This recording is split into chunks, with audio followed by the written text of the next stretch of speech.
Hi, and welcome to Axelbank Reports History and Today. Conversations with America's top nonfiction authors and why their books matter right now. I'm Evan Axelbank, and today we're going to speak with Dr. Kate Clifford Larson, the author of Walk With Me, a biography of Fannie Lou Hamer. She's written 4 books and has been a New York Times bestseller. Thanks so much for being here, Dr. Larson. Well, thank you for having me. It's great to be here. Before we start our interview, I want to invite listeners to our Patreon page to ask for your support in keeping the show going. Go to patreon.com/AxelbankHistory. We will donate part of your contributions to a charity for children's literacy. We've done many episodes of this show analyzing where rights come from. Do they come from the Constitution, the Supreme Court, the voting booth, or even from a supreme being? How about from heroes, though? Those who risk life and limb to make the world better, more equitable for others. Fannie Lou Hamer is one such person who risked everything to make Blacks a part of public life, to bring millions of people more fully into the American system. She was shot at while trying to register to vote. Again, she was shot at while trying to register to vote. So, Dr. Larson, what does it tell you about the forces that she and every African American were up against, that gunfire, the ultimate act of violence, was used to attack the quintessentially nonviolent act of attempting to vote?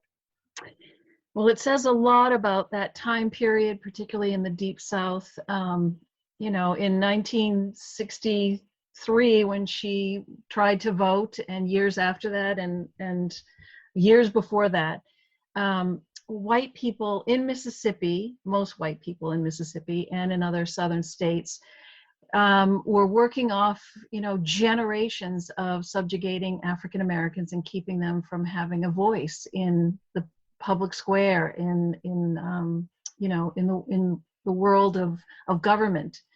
And Hamer and people like her faced tremendous violence every single day. And it wasn't just at the voting booth. It was on the side of the road. It was in the fields. It was in stores. It was on buses, on the roadways.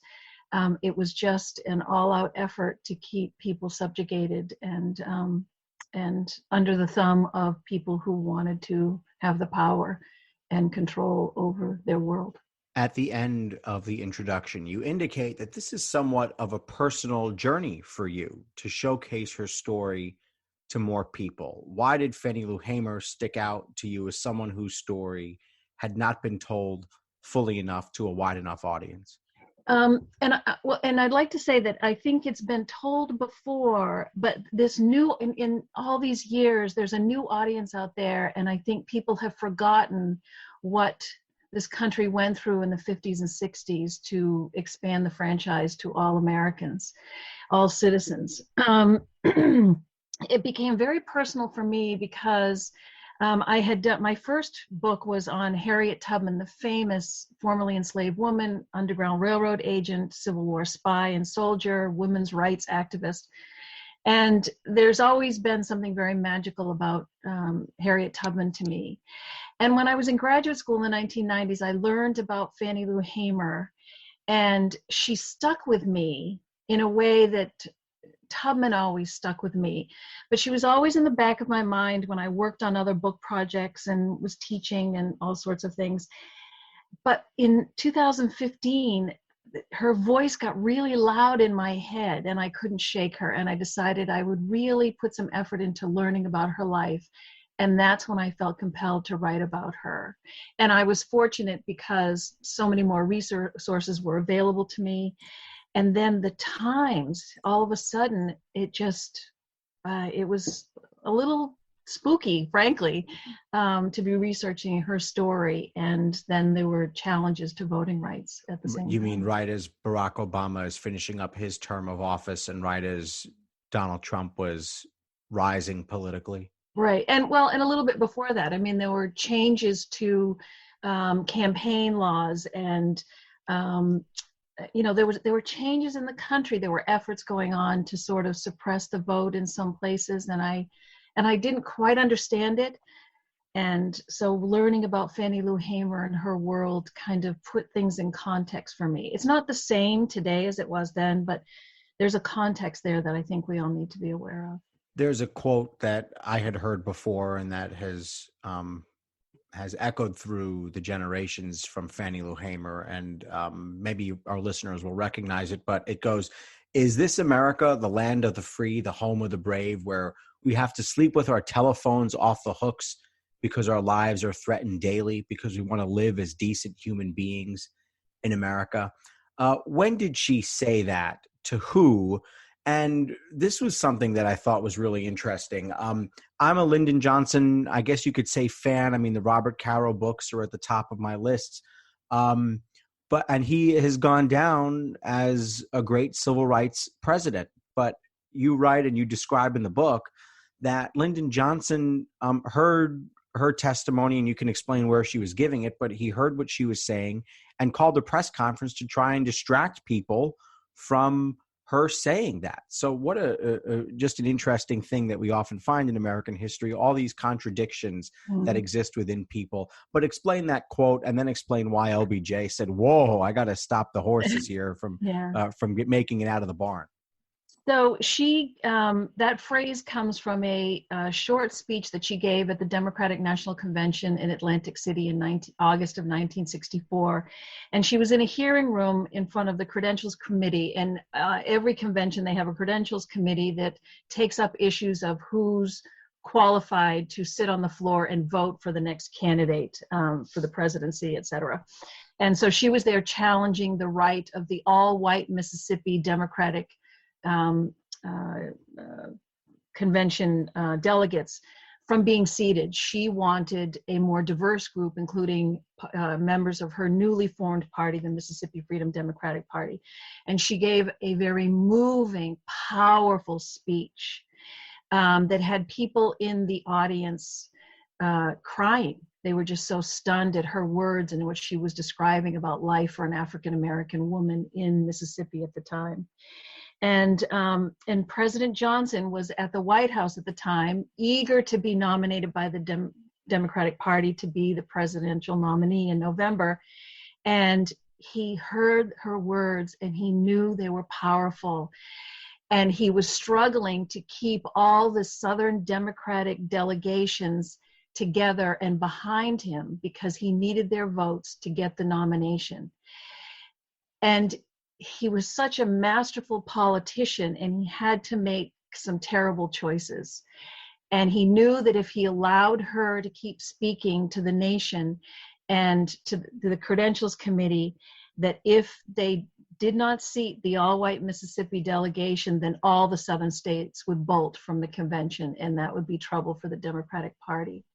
So he called a press conference to interrupt her speech.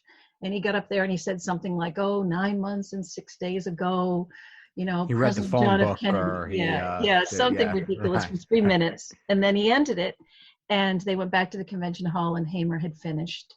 But her words were so powerful that NBC News replayed them that night on national television. And it's wonderful to go. I would invite our listeners to go to YouTube and watch. I saw good portions of it up there, so it's certainly findable, and it was really instructive. Sometimes in our show we deal in the 1800s or the 1700s, but it's nice to be nice and relatively recent so we can see these folks on video. You open the book with a statement: "She wore a borrowed dress, a Mississippi sharecropper. She never had new things." She was born Fannie Lou Townsend in 1917, right around when the Ku Klux Klan was rising again throughout the South. Let's go back to the beginning for her. What world was Fannie Lou Hamer born into, and in particular, the world for Black people? Well, she was born in Mississippi. Her parents were sharecroppers who eked out a living. They had years where they starved, and other years they saved a little bit of money. She was the 20th child of Jim and Ella Townsend. They had lost 7 children before she was born. 4 of them were babies in the 4 years before she was born. So the survival rate for African-American children in Mississippi at the time is 1 out of 4 would die by the time they were 5 years old. So the survival rate was was grim. And her mother fought hard to keep Fannie Lou alive, and she did. And she grew up with a fierceness that her mother bestowed on her. And she needed that fierceness to survive the poverty, the lack of health care, and the subjugation and the violence. There was violence every day. Yeah, I mean, explain that. 1917 in Mississippi, to be a Black woman, to be a Black child, one of the things that she's quoted as saying as a kid is, "Why can't I be white?" Right, because she observed the white plantation owner and his family not working, and they had food and water and indoor plumbing and nice clothes. They lived comfortably. They had cars, and she had none of that, and she couldn't understand how her family worked so hard and they had nothing. Tell the story of Joe Pullen. One of the things you argue is she had to learn strategies to survive this world of terror that she was born into. Describe Joe Pullen and how that story made its way around the Black community in Mississippi in 1917 and in the early 1920s. Yeah, so Joe Pullen was a sharecropper as well. He was in Drew, Mississippi, outside of Drew, Mississippi. And he was tired of getting shortchanged by his plantation boss, which happened frequently. You know, white bosses would cheat the Black workers all the time. And he decided one day that he was not going to put up with it anymore. And he shot the plantation boss. And the authorities and white men from all over the place came after him. And he was killed in the bayou after holding them off for 8, 10, 12 hours and they had machine guns. They lit the bayou on fire trying to bring him out. And finally they did. He was barely alive. They dragged him behind a car to the town of Drew and cut off his ears and things like that and showcased them in store windows. And Fannie Lou Hamer was about 6 years old at the time. She remembers the whole event very vividly. And so she did have to develop strategies. All African Americans, particularly Black men, had to develop strategies to survive, because no matter what happened, a white man's voice was louder and they were right. And African Americans had to toe the line constantly or suffer the consequences. When you say toe the line, what were the strategies of surviving in that world? By simple things like, looking down at the ground when a white man is talking to you, not challenging them when they weigh the cotton you've picked and you know that they are cheating you on the weight, walking down the street, walking off the sidewalk to let white people go by, just never challenging the social order in the community, and putting up with the way that you're treated. You just can't fight it. And also accepting the fact that you're not going to vote. Do we know where her name came from? I think it's an older family name. I think a grandmother or an aunt had the name Fannie Lou.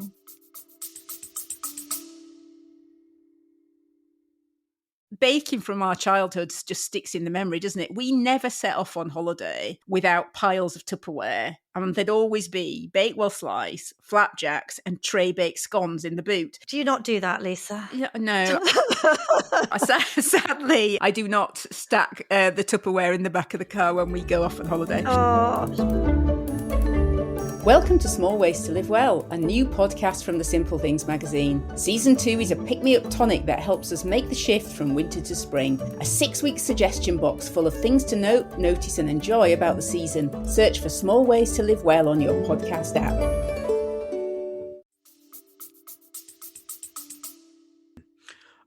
What were your sources for this book? I'm curious. Is there a collection of Fannie Lou Hamer papers? Or did you have to piecemeal this together from a number of different archives, maybe the Democratic Party's archives or, I don't know, Mississippi Historical Society type stuff? Where did you find all these papers and sources? So a lot of them came from Mississippi State Archives, university archives in Mississippi. There are different collections of Hamer papers scattered in different archives around the country. And of course, the civil rights movement and all those organizations that were part of the movement have their collections deposited at different libraries and archives around the country, including the Library of Congress. And so going through all of those papers and piecing together Hamer's story, aside from putting together her story before she became involved in the movement in the 1960s. I mean, she was in her 40s when she did that. So there was a whole lifetime before that I had to piece together through Mississippi records that I could uncover. Did it help you to have, as I described, to have video and to be able to see her and feel her more clearly, as opposed to, for instance, a Harriet Tubman or other folks, Mary Surratt, other folks you've covered? It was such a pleasure to hear her voice, to hear the cadence, her Mississippi accent, her diction, to see her face, to see in the video that you recommended your listeners watch her speech in front of the Democratic Convention. She had gold teeth and those glistened off the lights. And you mentioned her sweat. Yeah, you mentioned that. Yeah, it was hot in that room. So I was able to write about that and bring people into that room.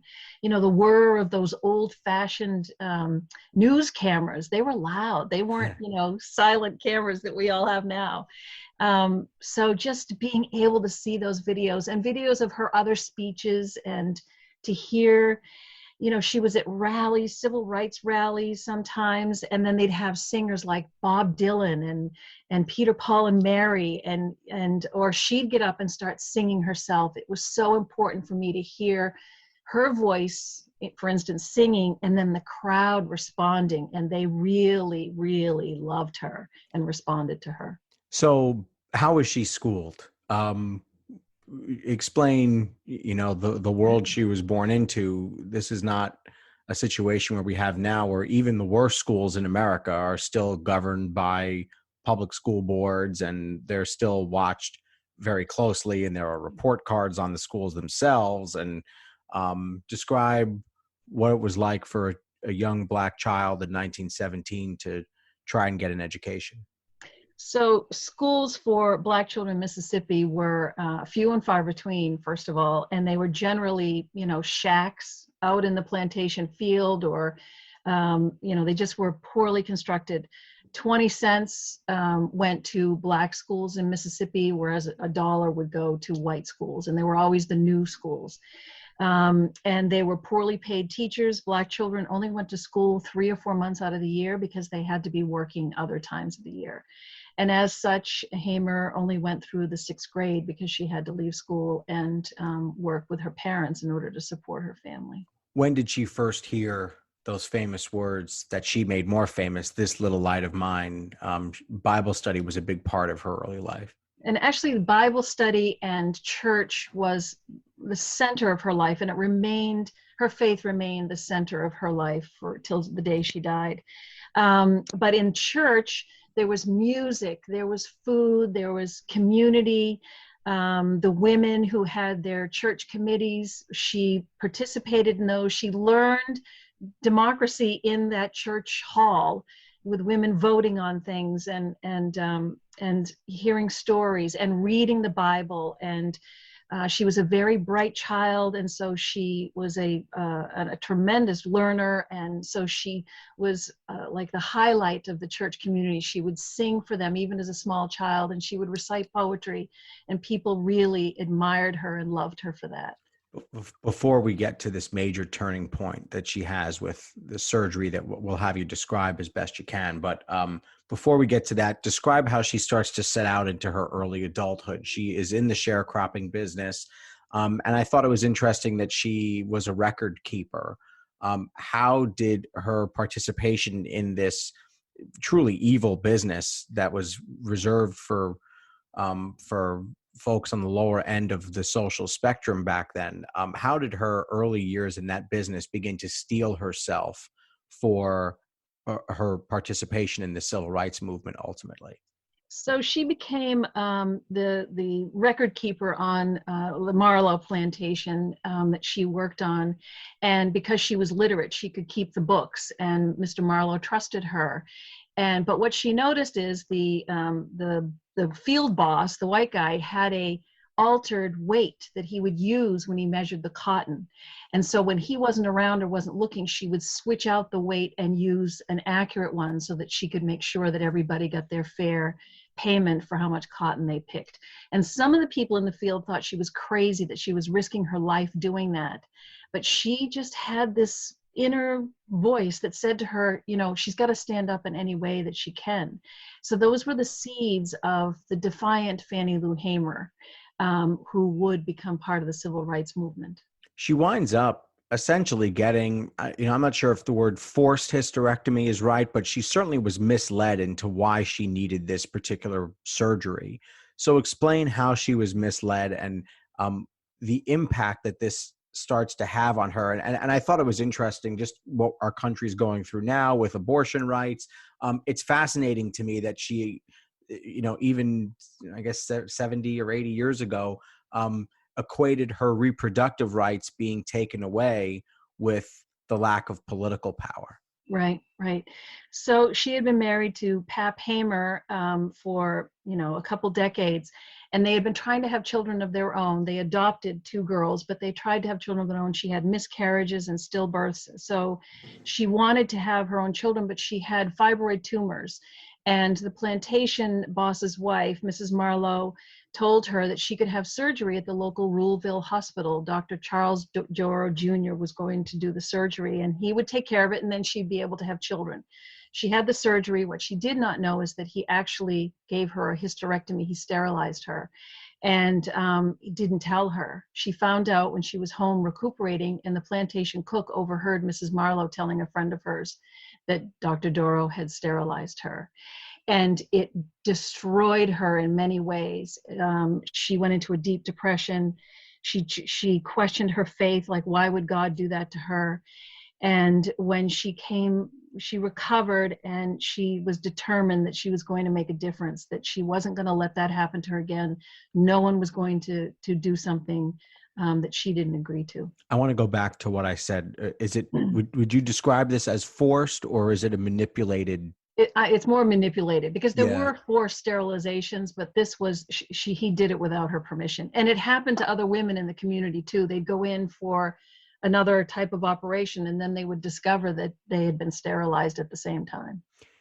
Describe her efforts to start to register to vote. The percentages of Black people in the 1950s and 60s who were registered to vote were just minuscule. And it shows why the Civil Rights Act, why the Voting Rights Act was needed.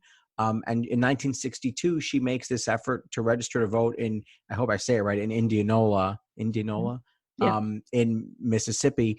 How did that go, and what were the rules around her being able to register to vote?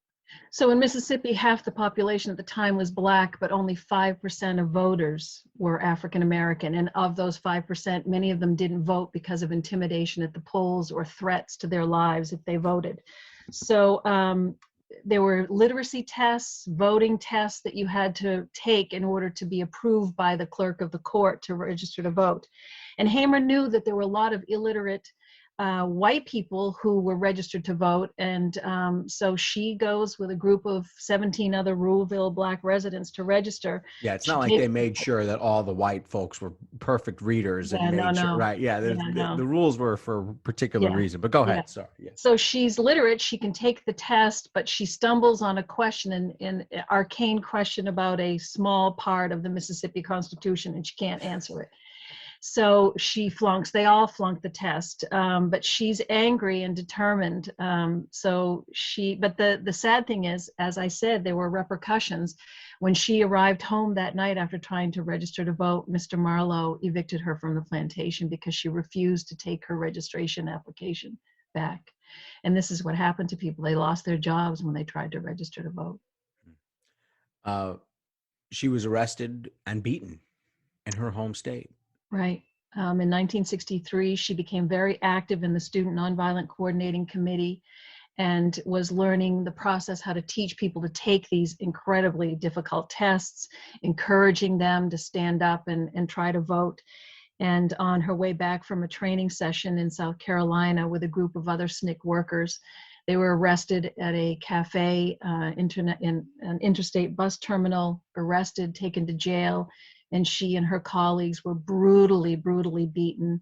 And Hamer was sexually assaulted as well. And she suffered lifelong health complications because of the beating she received there. What were her writings like at this time, as she is now in the thick, not only of her own life, but also in the life of the civil rights movement? So she was emerging as a leader at that moment. The SNCC folks, Bob Moses, one in particular, Ella Baker, recognized that Hamer was a leader in the community. And while she was older than all those young SNCC workers, they were all young people in their 20s, late teens and 20s, they recognized she was a leader in the community and they supported her. And after the beating, she said, you know, they've been trying to kill me my whole life. You know, they could kill me yet, but I'm going to keep fighting. She just was more determined than ever. And she really rose up. That's something about her. She just stood out from the crowd and people began listening to her. And she started taking the stage as a lead speaker, whereas before she'd be the fifth or sixth or the last speaker. Now she was headlining rallies and she was making a difference. She was of the people. And people recognized that. She wasn't from away. She was of them. She was like them, and they listened to her. And she was elevated very much in the movement because of it. Was she leading white folks as well, or was her audience mostly Black?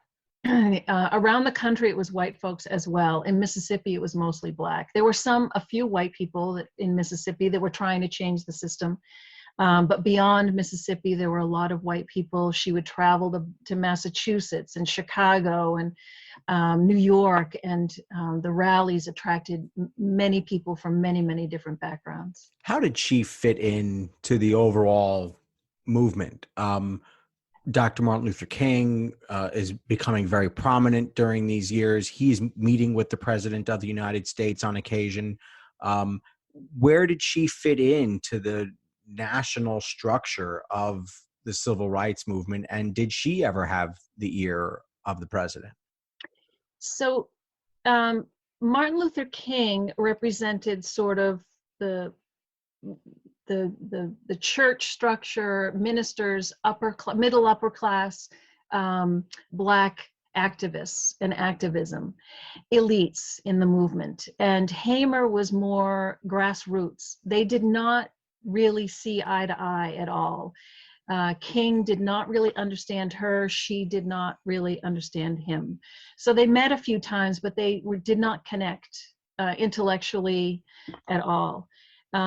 So she struggled because she had this voice and people wanted to listen to her, but it was very male dominated. I was going to ask, how did sexism play a role in all that? I mean, it was the 1960s. Women are trying to rise up and the feminist movement is getting going, but men still controlled a lot of the movement. How did she wind up giving that address that we opened the show with in 1964? What did she want from the Democratic Party? And how did she wind up in front of all those TV cameras giving that talk? Because she was part of the group in Mississippi that had formed the new Freedom Democratic Party, and she was elected, to one of the power positions in the party, and people loved her. They knew she had power. Her voice was so powerful, and she was not afraid to stand up. So she was chosen to be one of the few that was allowed to speak. King spoke. He read a statement, 5-minute statement. But his voice was not as powerful as hers that day. She didn't have any notes. She just spoke from her heart, and the audience was deeply moved. Except the white Mississippi delegates, they were angry. They were really angry. But she moved that room, and then later the nation when they heard her speech on TV that night. Is there another quote that you think hasn't gotten as much of the notoriety as the one that I read at the beginning. Oh my And I God. don't want to put you on the spot here and have you, you've been through millions of archives here at this point, but is there something you remember from that we should all Well, put along with that famous quote? her most famous one is, "I'm sick and tired of being sick and tired." And it was so true. And her exhaustion in doing her biography, it's almost like I felt her exhaustion every single day. It was like, oh, Fannie Lou, how did you get up in the morning and keep doing this? And, her phone is ringing all night long, and there are death threats on that phone, and people shooting at them and following them in cars and shooting at them and threatening her husband, her children, her community. It's just stunning how she said it how it was, and she called people out. She demanded that allies do better, be better, fight harder. And those who listened to her felt that compulsion to do more. She made several runs for office too. Describe those. She challenged the white establishment. The senator from Mississippi, Eastland and Stennis were the white racist senators from that state at the time. They were horrible men. But of course she didn't win because Black people couldn't vote. But she did it because she wanted to show the Black community that you can run for office, and we're going to make voting a thing so that everybody can vote. And eventually she did not get elected to public office, sadly, the several times that she ran, but she inspired other people to run who did get elected to office. By the 1970s, African Americans were being elected in Mississippi.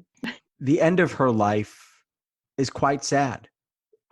She died at, I think, 59 in 1977 of breast cancer. And you wrote that she was in debt and alone. Did that depress her? Do we have writing from the end of her life?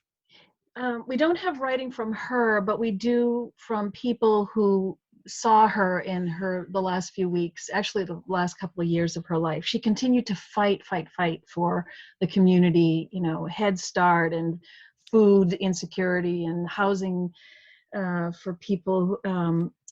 And so she never stopped fighting as the civil rights movement moved on and broke apart and did other things. But she did not take care of her health.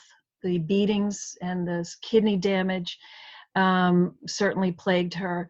And the cost of health care, she started getting into debt because of her needs for health care. She was diagnosed with breast cancer, had the surgery and chemotherapy, but it didn't work, and it was very expensive. And as happens in the movement, a lot of those young people that idolized her and were part of her life and supported her had left the movement or moved on, and they went to graduate school and they were doing different things. So she lost that support network. And so she was very much alone in the hospital when she lay dying in 1977. Have you been to her gravesite? I have. It's very moving. It's beautiful. Yeah. What's it like for a biographer to look at this gravestone and know that you've exhumed, of course, not the body, but millions of pages to do with her? So it's thrilling that it has not been neglected, that there were efforts, as soon as she died, to have a special place to have her buried and honored. And there's a beautiful park there, and people can go there and contemplate her life. And there's a little bit of signage there that talks about her life. And it's beautiful on the edge of a field. It's really very, very lovely. And where is it? It's in Ruleville, Mississippi. It's in Ruleville. One of the things that you argue is that you can draw a straight line from her activism to the Oval Office that Barack Obama occupied in 2008 or 2009.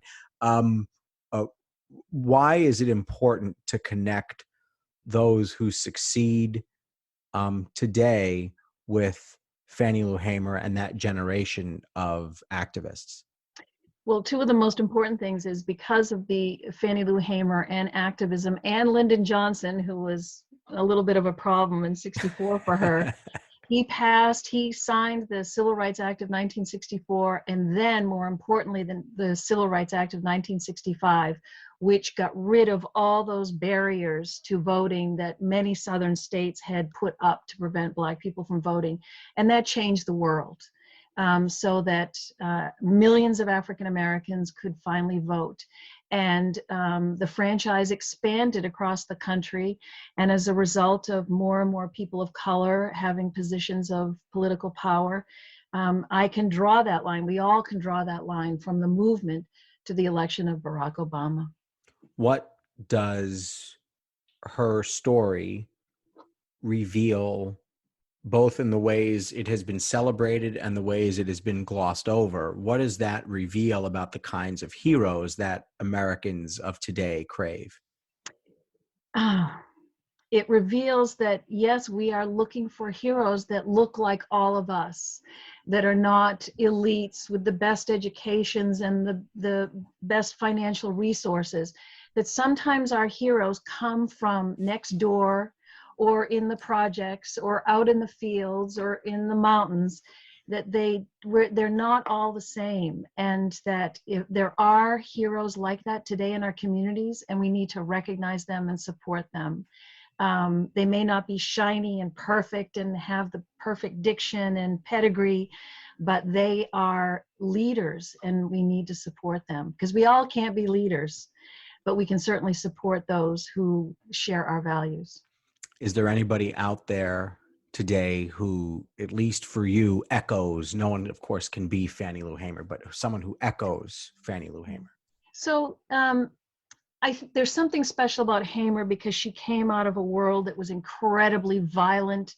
In a way, there's still violence today, but not like there was back then.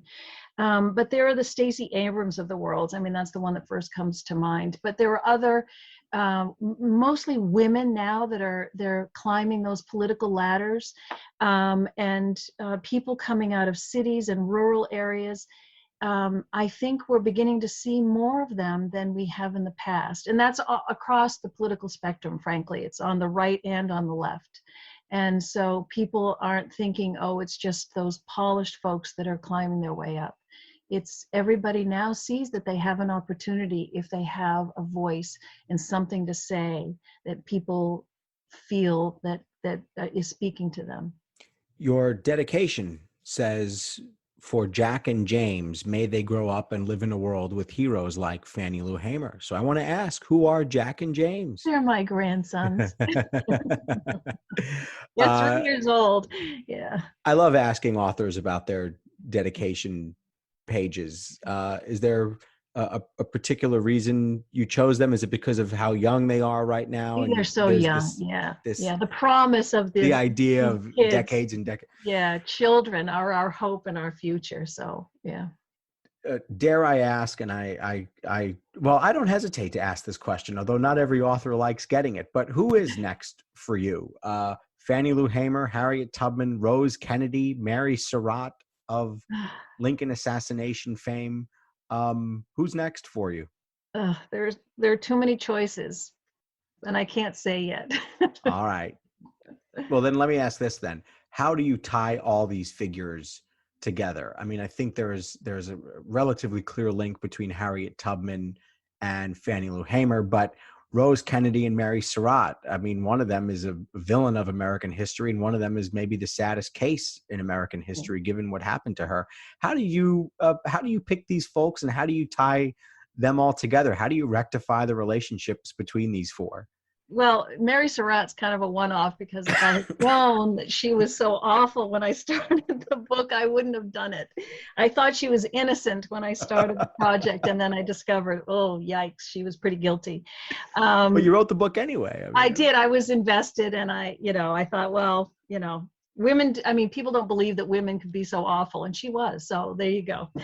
And Rosemary Kennedy, I just was drawn to her as a New Englander growing up with the Kennedy story. And when she died in 2005, I read her obituary, and I just knew I thought I'd write an article about her. It turned into a book, because when you put Rosemary at the center of that Kennedy story, those Kennedys look very different.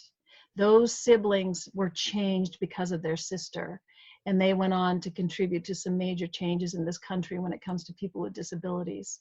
So Rosemary, she's a hero. She really is. Yeah. So what's the link between these four? If I were to ask you, what do you write about? Who do you write about? Heroes, is there a common answer? Women who become powerful, who come out of circumstances that you would never expect that they would be able to make change, and they have. And even Mary Surratt, who would have thought she could have been such an active participant in helping John Wilkes Booth kill Abraham Lincoln, and she did. So change makers. Boy, that's some change maker. I would advise against following in that particular Yeah, no. She was terrible. What is the future of biography? Do you see them as long or short, as academic or trade, suspect or hagiography, great man theory? How do you see all these different genres of biography continuing to melt together here? And what are we going to see in the future as biographies keep being written? So I think some biographies are evolving, and people are doing biographies that focus on a particular event or a year in someone's life that is pivotal. I don't think biographies are going away. I think it's a great way to learn history through one person's life. I do think that there are more trade books coming out, more trade biographies.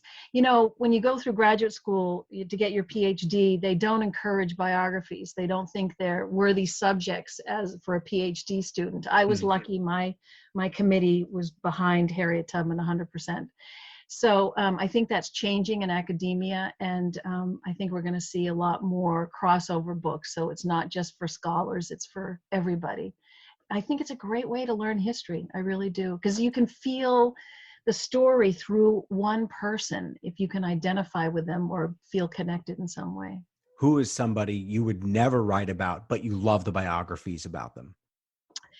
Well, all those founding fathers, I would never write about them, but I love reading about them. What about the Caro books, the Lyndon Johnson books? Those are, and I have a couple of those right over here. Yeah. Those are all good, I think, and there are hundreds of JFK, John F. Kennedy biographies, and every single one of them is interesting and fascinating, and someone brings a different perspective. There's a recent one, I'm sorry for forgetting the young man's name, but he wrote about JFK and his faith. No one had done that before. I interviewed him. Patrick Lacroix. Yeah. It was really good. Yeah.